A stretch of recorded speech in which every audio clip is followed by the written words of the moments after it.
Hello everyone and welcome to this episode of Jig Retro, where I'm going to be taking you on a tour of the brand new garden log cabin game room. If you enjoy this content, then please take a moment out of your time to like, share and subscribe, and please consider commenting for a little chat.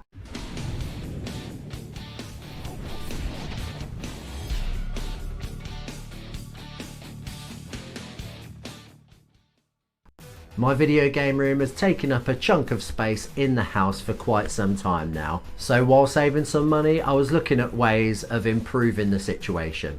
I looked into converting the garage, I looked into potentially using one of the smaller rooms from my game collection. I've always had it as a thought in the back of my head, but I really didn't start making a move on it until I saw the January sales of 2023 for these cabins. So let's get to it. Check out my game room. I'm really excited to show you. This is where I'll be doing all of my work on the channel from here on out.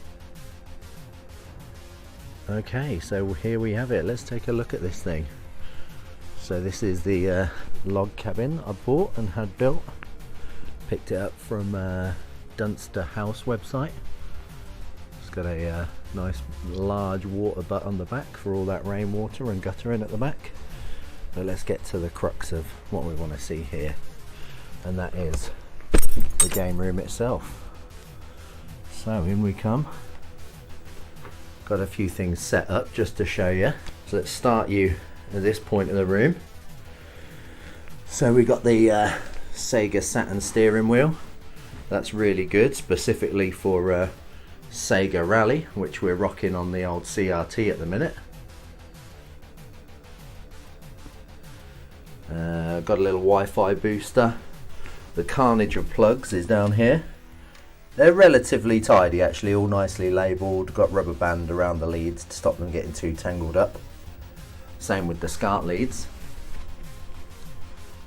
This is the view of all the consoles from the sofa. So this is where I play my games. CRT to the left. Picked that up sort of recently when I was really desperate to get some light gun action in, and then the LCD TV. So most of what was originally meant for SCART I run through the CRT, and it looks wonderful. Less input lag and things of that nature, and more modern consoles like the 360, the PS3 and my retro trio I run through the flat screen HD TV. Looks great. Got to keep it in the 4:3 aspect ratio for the retro games. Okay, let's have a look at the consoles that we have here. So we're rocking the Sega Saturn. I've actually got a Commodore 64 plug and play at the back there, worth noting. This one's got the action replay card in the back of it. As you can see, that means that I can play import titles for the Saturn, where they tend to be a bit cheaper. We got the retro trio. Highly recommend this thing actually. Yeah, I don't necessarily know the nitty gritty of whether it brings in input lag and things like that, but this thing means that I can play Mega Drive, Super Nintendo, Game Boy with the Super Game Boy even, original NES, and potentially imports, and also maybe even Master System if I picked up like a power converter for the power base converter for the front there. That's all the inputs. You can change things up nicely there. PS2, mighty PS2. It's already got the Namco adapter in the back ready for my light gun games. But on this memory card, which I can put in my original PlayStation at the back there, I've got a save on it of Tony Hawk's, which is a Tony Hawk Pro Skater 2 hack, which means that I can play import PS1 titles. Otherwise, I just generally run this thing for both PS1 and PS2 through the CRT TV. N64. Yeah, gets a bit of action. Play that through the CRT as well. Yeah, love that for the old school wrestling games especially. This drawer is just full of peripherals and bags for some of my handhelds. So we got the Namco guns, we've got the Wii guns, all the different controllers, some of the chargers for some of the handhelds that I have, like the PSP. In this little red box we have mostly my game capture stuff. This is the Hopog, I think it's called Hopog Rocket. This is what I use to capture most of my gameplay footage. All the different leads that I need at the bottom there, you know, for capturing different games, and that's for my lapel mic, which I'm currently using. Old school collection of Pogs, if you remember those things. That's most of the complete collections there. We've got some Nerf guns at the back, and we've got the my three favourite mini consoles that they've released. So the NES Mini, the Super Nintendo Mini, which is where it all started for me, and the Mega Drive Mini. These are great consoles. We've got the PS3 down this side. I actually use that to capture PlayStation 1 footage as well. It's easier with the HDMI lead. I got the Wii and the sensor for the Wii bar on top of the LCD TV, and the Xbox 360.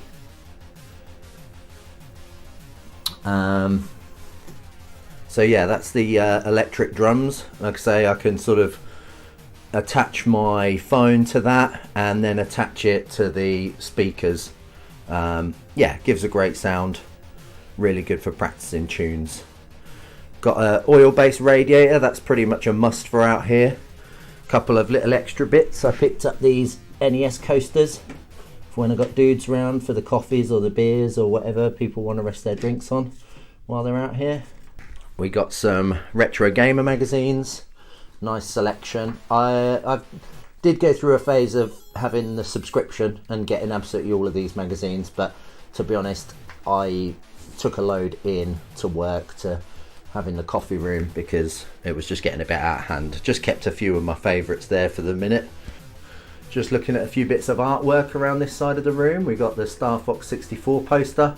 That's actually reversible. I believe it's got Zelda, either Ocarina of Time and Majora's Mask on the other side. I can't quite remember. Super Mario 3. This is actually less of a poster and more of a tile, to be honest with you. It's very heavy duty, that is. And then we've got one of my absolute favourite games, Castlevania, poster in the middle, alongside some of my Mega Drive favourites such as Streets of Rage, Outrun and Revenge of Shinobi. Actually only fairly recently got into Revenge of Shinobi. Wasn't really a game that I played much or had much nostalgia for as a kid, but absolutely love now. So that takes pride of place up there. A few other bits of art on this side of the room. Right near my arcade machine that I built, which is a stylized a little bit on the arcade 1-up series of arcade machines, and I've sort of designed it with the Final Fight artwork as best I can. As I said in my video where I made my brother an arcade machine, there are certain elements to this where I feel it's a bit of a rush job. Might be able to tidy it up with a bit of card, but some of the joins where I tried to make the sort of around for the screen especially, I'm a bit disappointed by. But no, all in all, really love this thing. Those USB arcade sticks, nice and clicky. They're a little bit flimsy. They return nicely. Buttons feel good. But yeah, that's my arcade machine anyway. Bits of artwork. Up here I've got some of my favourite arcade games. Just picked those up at a Retro Gamer Expo, I think, or a Gamer Market. Really love those. I think they were about a £5 each, somewhere along those lines. This is what my good friend Matt Garvey made me for my game room, my original game room.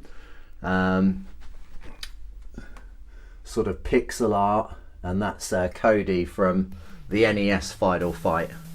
Obviously my firstborn's also called Cody, so yeah, that's a special bit of artwork to me. Thank you very much for that, Matt.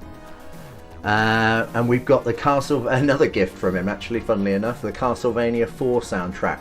One of my absolute favourite games. He knows how much I love it, and that's the vinyl. So at the very top, alongside my Pogs, I've actually got the first series of Tazos there that's complete. And I've also got the Star Wars, when they re-released the Star Wars trilogy Tazos, that's complete as well. So that's the PSP collection. Little handheld from my childhood. I don't know if anyone remembers these things at all. PSP, this is the original model that I have. Really good handheld. Absolutely love that handheld for the arcade racers. We've got the Switch collection. He's kind of cramped up here. Just take you through some of the games in the collection. Blasphemous. Really loved playing that one. Metroid Dread, another fantastic game. Yeah. Some of the more sort of Mega Drive sports games I keep up here. Sorry about the glare, I'm struggling to manage that actually. A few of the PS2 titles here. Castlevania, which is actually running on the LCD right now, usually sits up here. Pride of Place, one of my favourite games, mentioned that a few times so far. The DS Lite, backwards compatible to the Game Boy Advance and got a really lovely screen.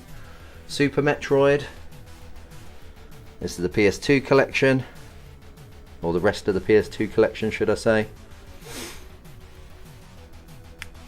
We've got No Mercy for the N64, one of the best wrestling games ever made, and GoldenEye for the N64. Fantastic multiplayer still to this day. We've got the Game Boy Advance, which I very nearly binned off, but luckily we didn't.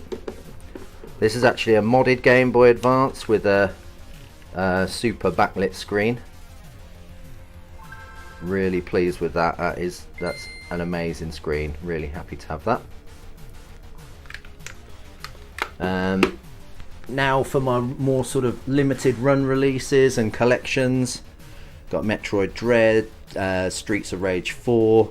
We've got the Windjammers from Pix and Love, Castlevania collection, Curse of the Moon, Xeno Crisis, Demons of Asterburg, the two Mega Drive releases there, Castlevania Requiem collection, Shadow Complex, Demon's Tilt, Blaster Master 03, Mummy Demastered, and this Celeste, which is actually it was released in Japan. It's not a limited run or anything like that, but yeah, loved that game, so I had to pick that up physical when I had the chance. PS3 collection, that's starting to grow that collection quite a bit actually. I was always an Xbox 360 lad growing up, but that's the collection there. Most of the PS4 games are behind that. Now best to show you those. I've got a few games for the PS4 inside the house, which are really just the ones that are already installed in the system. Tony Hawk's, Final Fantasy VII Remake, Uncharted 4, and the Bioshock collection. They're the ones that are inside. Music CD collection. Few DVDs that I like. I've got a few from my PAL Sega Saturn collection at the top here, as well as my box for my Time Crisis with G-Con 45. Some old Hasbro wrestlers, just the ones I really had as a kid, just the classics. That's my PAL Sega Saturn collection. PS1 games.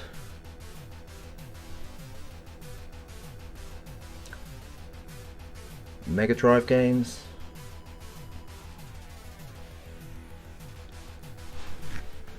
Original Nintendo games. Nintendo DS games. The Wii collection. GameCube games. These are my Saturn imports.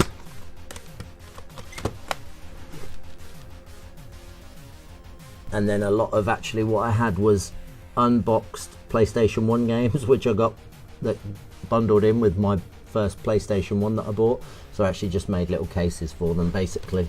So for example this one, just printed cases and put them in a regular CD dual case. Rest of them are PlayStation 1 collection.